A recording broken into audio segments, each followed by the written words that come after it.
रामराम मंडळी, जय कांदेस. तरी आपला आज जो व्हिडिओ आहे तोच आपला काळा गहूसवर.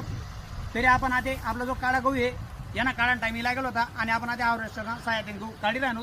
तरी आपला जो गहू आहे आपण मागला व्हिडिओ टाकला जे पैर ना ते पैर आपण कसा प्रकारे करेल आणि आता आपण नेमकं त्यांना पुढे जे आपण आपला काळा गहू खरं तर आपला शिरपूर तालुकामा नवीनच आहे आणि वेगळा गहू येतो त्यामुळे आपले त्याने काय टेक्निक माहिती नसत, पण आपण आपला रेग्युलर गहूनेच टेक्निका नेमकं कोणत्या कोणत्या करेल आहेत आणि आता देवबा आपले कितलं उत्पन्न देश ते बी आपलं परिवारला आपण दाखवण्याचा प्रयत्न करू. तरी व्हिडिओ आपला शेवटपर्यंत दाखवा.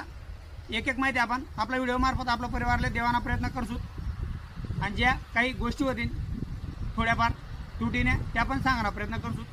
तरी व्हिडिओ शेवटपर्यंत दाखवा. आईज आपलं सांगण्याची बघू शकतात आपला ट्रॅक्टर आहेत त्या बी आपण लई गेलेत गहू टाकांसाठी आणि बघू शकतात आपला अण्णा त्या वाटोडेवाला आहेत. अण्णा त्याच हार्वेस्टर लईलेत आपण आणि आपलं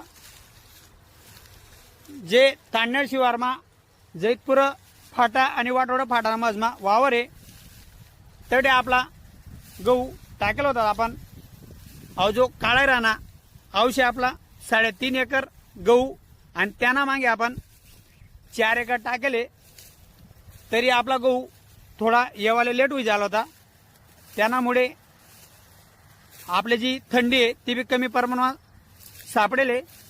तरी आता पुढे आपलं उत्पन्न कसा प्रकारे आणि काय आपले उत्पन्न देवबाद देतच त्या ते पुढे व्हिडिओ आपण दाखवण्याचा प्रयत्न करसूतच.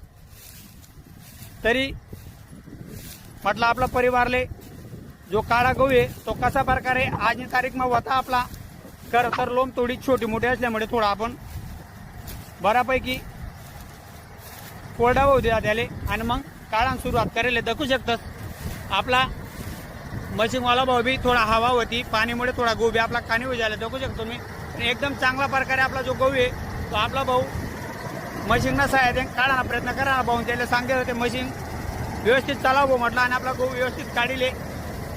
बघू शकतात अशा प्रकारे आपला जो गहू आहे यांना काढाने सुरुवात होई जायले. तरी अशा प्रकारे आपलं जे गहू काढण्याचं काम आहे काळा गहूनं ते चालली राहणार. तरी आधी पुढे आणखी आपण आपला गहू पूर्ण काळानंतर जे आपला हार्वेस्टरनं